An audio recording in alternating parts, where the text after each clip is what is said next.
بسم اللہ الرحمن الرحیم۔ السلام علیکم ناظرین، میں ہوں فیاض راجہ اور آپ دیکھ رہے ہیں آپ کا اپنا یوٹیوب چینل۔ ناظرین، شاخ نازک پر آشیانہ بنانے کا یہی انجام ہوا کرتا ہے۔ پاکستان کے روایتی سیاسی مافیا اور ان کے ہینڈلرز نے یہ سمجھا تھا کہ وہ عمران خان صاحب کو سسٹم سے آؤٹ کر کے اس ہائبرڈ نظام کو چلا لیں گے، مگر کپتان نے اس مکمل نظام کو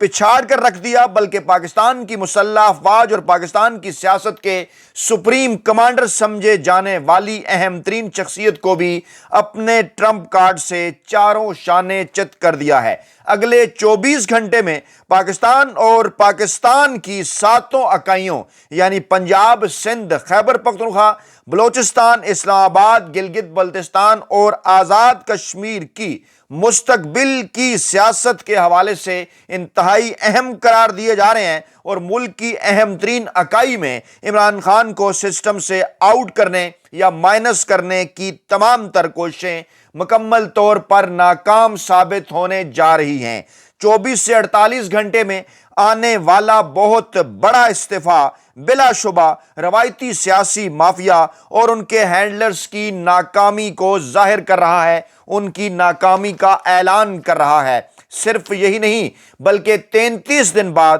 29 نومبر 2025 کے حوالے سے ہونے والی ایک اہم ترین ریٹائرمنٹ اور اس سے جڑی خبروں کی بھی تصدیق ہو گئی ہے۔ پاک فوج کی اہم ترین شخصیت نے الوداعی ملاقاتیں شروع کر دی ہیں اور ان کے جانے کے بعد کرۂ فال اس مرتبہ ایئر فورس چیف کے نام نکلے جانے کا امکان ہے۔ شہباز شریف اور نواز شریف اس ساری ڈیولپمنٹ سے مکمل طور پر الگ تھلگ اور پولیٹیکلی ارریلیونٹ کیوں نظر آ رہے ہیں، جس کے بعد شہباز شریف صاحب کا دورہ سعودی عرب اور خاص طور پر سعودی عرب جانے سے پہلے ان کی نواز شریف صاحب سے ایک معنی خیز ملاقات یہ ظاہر کر رہی ہے کہ شہباز شریف صاحب کو اچھی طرح اس بات کا اندازہ ہو چکا کہ ان کا سیاسی مستقبل کیا ہے اور ان کے بھائی کا نواز شریف کا سیاسی مستقبل کیا ہے، جو کہ اس وقت شاید اپنی سیاسی پولیٹیکل ایکسپائری کی جانب بڑی تیزی کے ساتھ بڑھ رہے ہیں۔ دوسری جانب جو آصف زرداری صاحب ہیں پیپلز پارٹی صاحب کے، وہ ایکٹیو ہوئے ہیں، مگر ان کے ایکٹیو ہونے کے باوجود سسٹم آج بھی کپتان کی واپسی کے انتظار میں ہے۔ جی ہاں، ویڈیو میں آگے بڑھنے سے پہلے ایک انتہائی ضروری درخواست یا پھر اہم ترین پیغام سمجھ لیں، یہ اب چپ رہنے کا وقت نہیں۔ اپنے بچوں اور پاکستانی عوام کے آئینی، قانونی اور جمہوری حق کے لیے آواز بلند کریں۔ میں نے یہ ویڈیو آپ تک پہنچا کر اپنا فرض ادا کر دیا، اب آپ بھی اس فرض کو نبھانے میں حصہ دار بن سکتے ہیں۔ جی ہاں، اس ویڈیو کو زیادہ سے زیادہ لائک کریں، اس ویڈیو کو زیادہ سے زیادہ شیئر کریں، کمنٹ باکس میں ہر صورت اپنی قیمتی رائے کا اظہار کریں، اور سب سے بڑھ کر اگر ابھی تک آپ نے ہمارا چینل یعنی اپنا چینل سبسکرائب نہیں کیا تو اس کو سبسکرائب کر لیں تاکہ ہر آنے والی نئی ویڈیو جناب آپ تک پہنچ سکے۔ تو آگے بڑھتے ہوئے سب سے بڑی ڈیولپمنٹ اس وقت ہے آزاد کشمیر کے حوالے سے۔ خیبر پختونخوا اور آزاد کشمیر اس وقت زبردست انداز میں پولیٹیکلی ایکٹیو ہیں، جہاں ایک طرف سہیل خان افریدی صاحب خیبر پختونخوا میں پاکستان کے طاقتور حلقوں کے چھکے چھڑا رہے ہیں اور گزشتہ تقریباً 96 گھنٹوں میں 3 مختلف مقامات پر جا کر جس طرح دبنگ انداز میں انہوں نے تقاریر کی ہیں، چاہے وہ چارسدہ ہو، چاہے خیبر امن جرگہ ہو یا پھر کرک کا مقام ہو، وہاں سے جس قسم کا سخت ترین پیغام پاکستانی اسٹیبلشمنٹ کو دیا گیا ہے وہ یہ ظاہر کر رہا ہے کہ آئندہ آنے والے دن پاکستان کے طاقتور حلقوں کے لیے انتہائی اہم ترین بلکہ بڑے مشکل ثابت ہو سکتے ہیں۔ اس وقت آزاد کشمیر میں کیا صورتحال ہے؟ عوامی ایکشن کمیٹی کے ساتھ اس کو جوڑنا اور پھر پاکستان تحریک انصاف کا اس کے اندر کردار، نوجوانوں کے اندر عمران خان صاحب کی مقبولیت، یہ ساری چیزیں انتہائی اہم ہیں، ان سے ہٹ کر نہیں دیکھا جا سکتا۔ صورتحال جناب کچھ یوں ہے کہ 2022 میں جناب یہ معاملہ ہوا کہ 2022 میں بجلی کے نرخوں میں اضافے کے خلاف آزاد کشمیر کے اندر ایک تحریک شروع ہوئی،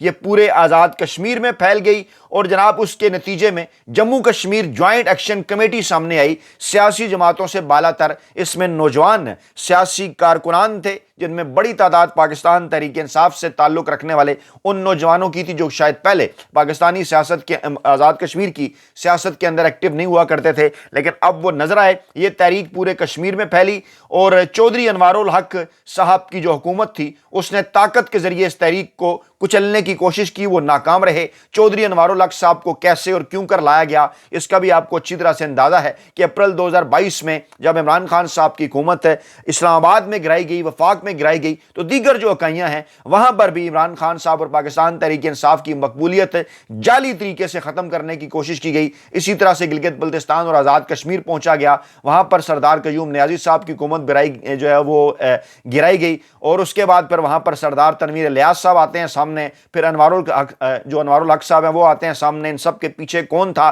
کیا مقاصد تھے طاقتور حلقوں کے؟ لیکن آج ایک بار پھر بڑا سوالیہ نشان پیدا ہو گیا ہے، اور چودھری انوار الحق جب ناکام ہو گئے تو پھر بقول حامد میر صاحب کے پاکستانی ریاست کے فنڈ سے سوشل میڈیا پر جھوٹ پھیلانے والوں نے عوامی حقوق کی اس تحریک پر بھارت کا لیبل لگانے کی کوشش کی، لیکن وہ ناکام رہے۔ حکومت نے جوائنٹ ایکشن کمیٹی کے جو مطالبات تھے وہ تسلیم کرنے کا اعلان کیا، لیکن پھر اس پر عمل درآمد سے انہوں نے گریز کیا، اور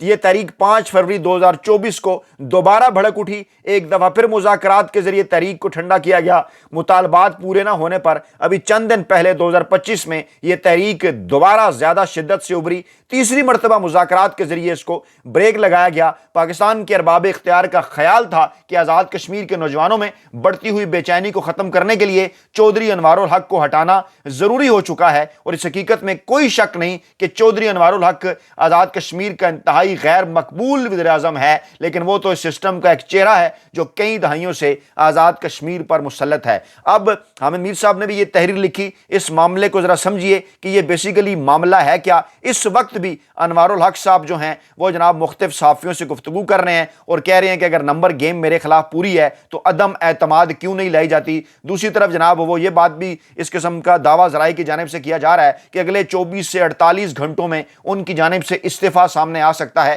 یہ تمام تر معاملہ پاکستان تحریک انصاف کی مقبولیت، عمران خان صاحب کی مقبولیت کے ساتھ جڑا ہوا ہے، اور جس طرح سے انوار الحق صاحب کو لایا گیا ان کو اس طرح سے نہیں چلایا جا سکا کیونکہ ان کے پیچھے عوام نہیں تھے، اور پاکستان تحریک انصاف کے فارورڈ گروپ کا وہ 20 رکنی جو ان کا فارورڈ گروپ تھا جس کو پہلے توڑ کر سردار تنویر الیاس کی جھولی میں ڈالا گیا، پھر انوار الحق کی جھولی میں ڈالا گیا، اب جناب ان کو پیپلز پارٹی کی فریال تالپور پاکستان کے طاقتور حلقوں کے کہنے کے اوپر ان کو اشعیہ دے رہی ہیں۔ یہ جناب وہاں پر بھی پہنچے ہیں اور تاریخ کے ایسے لوٹے ثابت ہوئے ہیں کہ جناب ان کو چوتھا وزیر اعظم جو ہے بنانے کے لیے آزاد کشمیر کے اندر استعمال کیا جا رہا ہے، لیکن اس کے باوجود سسٹم جو ہے اس تمام تر گند کا جو بوجھ ہے وہ نہیں سہار پا رہا۔ وجہ اس کی کیا ہے؟ سسٹم کا چہرہ کئی دہائیوں سے آزاد کشمیر پر ملوث،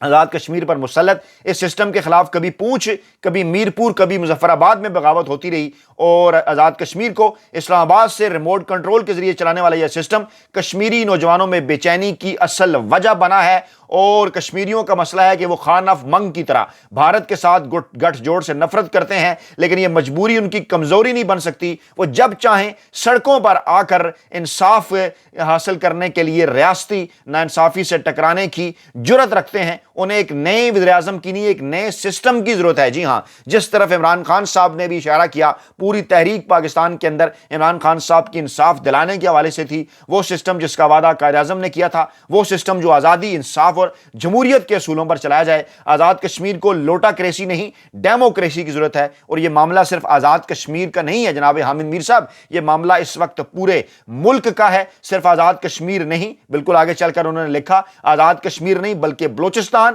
خیبر پختونخوا، سندھ، پنجاب اور گلگت بلتستان کے تمام مسائل کا حل صاف اور شفاف انتخابات ہیں، جو بات عمران خان صاحب مسلسل کر رہے ہیں۔ وہ اب کئی جناب اینکر اور جو تجزیہ نگار ہیں وہ یہ بات کرنے کے اوپر مجبور ہو گئے کہ بالآخر انہیں وہ بات کرنی پڑی جو کہ عمران خان صاحب اپریل 2022 سے بار بار کر رہے ہیں کہ آپ نے حکومت تو گرا دی میری غیر آئینی اور غیر قانونی طور پر مرکز کے اندر، اس کے بعد پھر پنجاب ہو، خیبر پختونخوا ہو، جو کچھ آپ نے وہاں پر کیا، اس کے بعد گلگت بلتستان ہو، ہو، آزاد کشمیر ہو، جو کچھ وہاں پر آپ نے کیا اس کی قیمت جو ہے وہ آپ کو چکانی پڑے گی۔ اور اب یہی ہو رہا ہے، آزاد کشمیر سے یہ جو سلسلہ شروع ہوا ہے اس نے ڈیفینیٹلی پنجاب بھی آنا ہے، ڈیفینیٹلی سندھ بھی آنا ہے، ڈیفینیٹلی بلوچستان بھی آنا ہے، لیکن براستہ گلگت بلتستان اور عوامی تحریک کی لہر جو اٹھی ہے وہ خیبر پختونخوا کو بھی ایک اشارہ کر رہی ہے کہ وہاں سے جو عوامی تحریک کا ریلا ہے جب وہ اسلام آباد کی جانب آئے گا تو جیسے آزاد کشمیر میں اس وقت چنتخب وزیر اعظم ہے، اسلام آباد کے اندر بھی ایک چنتخب وزیر اعظم ہے، اور آزاد کشمیر کے عوام کی طرح اگر خیبر پختونخوا کے عوام بھی گھروں سے باہر نکلتے ہیں تو بہت جلد یہ سارے کا سارا ہائبرڈ نظام لپیٹنا پڑ جائے گا۔ لکھتے ہیں وہ کہ مجھے پتا ہے ارباب اختیار کو صاف اور شفاف انتخابات کی بات اچھی نہیں لگتی، لیکن میں نے آزاد کشمیر کی تاریخ کے کچھ واقعات آپ کے سامنے رکھ کر اپنا فرض ادا کر دیا ہے۔ پاکستان سے محبت کے نام پر آپ کشمیریوں کے ساتھ بار بار وعدہ خلافیاں نہیں کر سکتے۔ کشمیریوں کا پاکستان کے ساتھ رشتہ مضبوط کرنے کا واحد راستہ آزاد کشمیر ہے، اور پاکستان کو صرف اور صرف صاف اور شفاف انتخابات کے ذریعے اپنی نمائندہ حکومت قائم کرنے کا موقع دینا ہوگا۔ گستاخ کشمیری رنجیت سنگھ سے اپنی کھال کھنچوا لیتے ہیں لیکن ظلم کے خلاف مزاحمت سے باز نہیں آتے۔ یہ بات حامد میر صاحب نے آزاد کشمیر کے عوام کے حوالے سے کی ہے، لیکن پاکستان کے عوام چاہے وہ آزاد کشمیر کے ہوں، گلگت بلتستان کے ہوں، خیبر پختونخوا کے ہوں، پنجاب کے ہوں، سندھ کے ہوں یا پھر بلوچستان کے ہوں، خاص طور پر نوجوان نسل عمران خان صاحب کے آنے کے بعد اب بالکل اسی طرح سے سوچتی ہے۔ وزیر اعظم آزاد کشمیر نے استعفیٰ دینے کے لیے مشاورت کا عمل مکمل کر لیا ہے۔ ذرائع یہ دعویٰ کر رہے ہیں کہ پیپلز پارٹی نے وہاں مقبولیت جو ان کی مطلوبہ اکثریت ہے وہ حاصل کرنے کا دعویٰ کیا ہے۔ اپنے ارکان تو ان کے پاس اتنے زیادہ نہیں ہیں، لیکن دعویٰ یہ کیا جا رہا ہے کہ P T I forward block جس کے 20 ارکان ہیں ان کی حمایت انہیں حاصل ہوگی۔ نون لیگ دوسری طرف اپوزیشن میں جو ہے وہ بیٹھنے کا فیصلہ کر چکی ہے،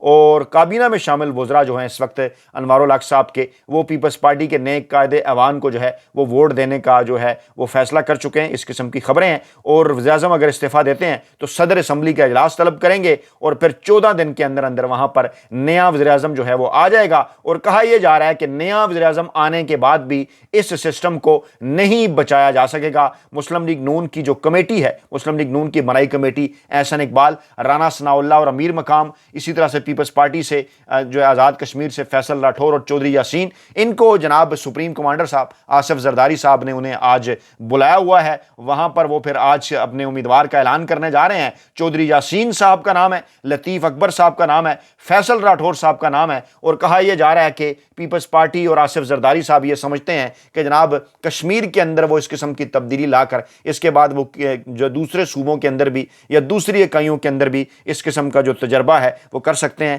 لیکن نظر یہ آ رہا ہے، آزاد کشمیر کے نوجوانوں کا یہ پیغام ہے کہ پاکستانی افواج کے، مسلح افواج کے اور پاکستانی سیاست کے سپریم کمانڈر کہلائی جانے والی جو شخصیت ہیں آصف زرداری صاحب، انہیں عمران خان صاحب نے پاکستان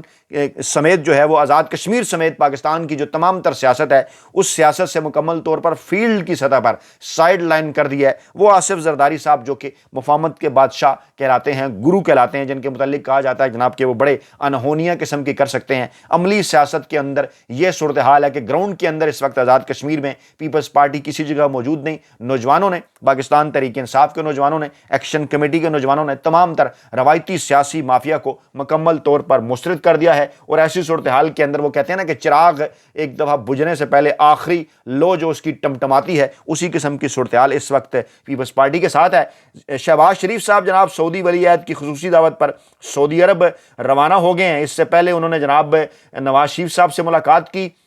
نواز شریف صاحب ایک بار پھر اسی خواہش کا ان سے اظہار کرتے ہوئے نظر آئے کہ آپ کو معاملات پاکستان تحریک انصاف اور عمران خان صاحب کے ساتھ بہتر بنانا ہوں گے، جس پر انہوں نے کہا کہ جو عالمی اسٹیبلشمنٹ ہے، امریکہ ہے، سعودی عرب ہے، ان کو بھی ذرا اعتماد میں لے لیا جائے۔ ذرائع یہ بھی دعویٰ کر رہے ہیں کہ چند گھنٹے پہلے پاکستانی اسٹیبلشمنٹ کی انتہائی قریب سمجھے جانے والی شخصیت، بلکہ انہیں خود ساختہ تو نہیں، باقاعدہ طور پر ایک ترجمان پاکستانی اسٹیبلشمنٹ کا کہا جا سکتا ہے، موجودہ جو وفاقی وزیر داخلہ ہیں محسن نقوی صاحب، انہوں نے امریکی اور برطانوی سفارتکاروں سے اہم ترین ملاقاتیں کی ہیں، اور ان ملاقاتوں میں ایک بار پھر جو امریکی اور برطانوی سفارتکار ہیں ان کی جانب سے یہی مشورہ دیا گیا ہے کہ آپ کے لیے بہتر یہی ہے کہ مقبول ترین عوامی سیاستدان کو زیادہ لمبا عرصہ جیل میں نہ رکھیں، بلکہ کوئی نہ کوئی ایسا راستہ نکالیں کہ جس راستے کے نتیجے میں وہ جو ہے وہ بہت جلد جیل سے باہر ہوں۔ اسی طرح سے جناب اہم ترین استعفیٰ 29 نومبر، اہم ترین جو ریٹائرمنٹ ہے 29 نومبر 2025 کے حوالے سے۔ تاریخ تو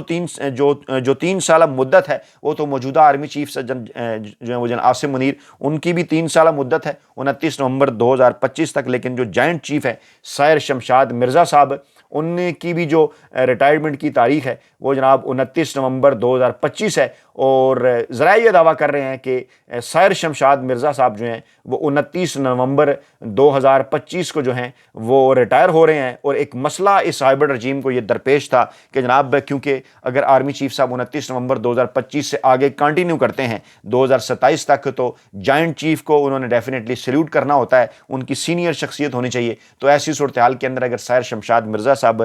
جاتے ہیں، ان کی ریٹائرمنٹ ہوتی ہے جس کی تصدیق اب ہو رہی ہے، تو ایسی صورتحال میں جو ہے وہ جوائنٹ چیف کون ہوگا؟ تو اب یہ کہا جا رہا ہے، ذرائع یہ دعویٰ کر رہے ہیں کہ air chief air marshal Sindhu صاحب کے نام جو ہے وہ یہ کرۂ فعال نکلنے کو ہے، اور کہا یہ جا رہا ہے کہ ایئر چیف صاحب کو ممکنہ طور پر جو ہے وہ نیا جوائنٹ چیف جو ہے وہ بنایا جا سکتا ہے، تاکہ وہ والا معاملہ اور وہ والا جو مسئلہ ہے وہ سلیوٹ کے حوالے سے اور وہ جو سینیرٹی کا وہ بھی اس سے جو ہے وہ موو کے نتیجے میں حل ہو جائے گا۔ اور چیئرمین جوائنٹ چیف سٹاف اس وقت بنگلہ دیش کے دورے پر ہیں، اور اس قسم کی ملاقاتیں الوداعی انہوں نے پاکستان کے اندر بھی ابھی کرنی ہے۔ ذرائع یہ دعویٰ کر رہے ہیں کہ وہ شخصیت پاکستان کا کپتان عمران خان، جن کے حوالے سے اپریل 2022 کے بعد تمام تر کوششیں کر لی گئیں کہ ہائبرڈ نظام کو چلایا جائے گا، ان کو مائنس کر کے اگر صرف ایک آزاد کشمیر ہی کی مثال لے لی جائے تو واضح طور پر نظر آ رہا ہے کہ وہاں پے در پے وزیر اعظم بدلنے کے باوجود بھی وہاں کسی طریقے سے نہ یہ ٹرم پوری کروائی جا رہی ہے، نہ ہی سسٹم کو آگے بڑھایا جا رہا ہے۔ ڈیفینیٹلی معاملات بڑھیں گے آگے الیکشن کی جانب، اور جو ہوا الیکشن کی آزاد کشمیر سے اٹھے گی وہ پھر گلگت بلتستان اور دیگر صوبوں تک بھی پہنچے گی، جو کہ عمران خان صاحب کی واپسی کی راہ ہموار کرے گی۔ آپ پاکستان میں کسی بھی جگہ موجود ہیں، امریکہ میں رہتے ہیں یا پھر کینیڈا میں، آسٹریلیا میں رہائش پذیر ہیں یا پھر یورپ یا برطانیہ میں، مشرق وسطیٰ میں رہتے ہیں یا پھر جنوبی ایشیا میں، کمنٹ باکس میں کمنٹ کرتے وقت اپنی سکونت کا مقام، اپنا نام ضرور تحریر کریں، تاکہ ہمیں یہ پتہ چل سکے کہ آئین، قانون اور جمہوریت اور انسانی حقوق کی آزادیوں کے حوالے سے اٹھنے والی آوازیں پاکستان سمیت پوری دنیا سے اٹھ رہی ہیں۔ اپنا بہت خیال رکھیے گا، دعاؤں میں یاد رکھیے گا۔ نئی ویڈیو کے ساتھ جلد حاضر ہوں گے۔ اللہ نگہبان۔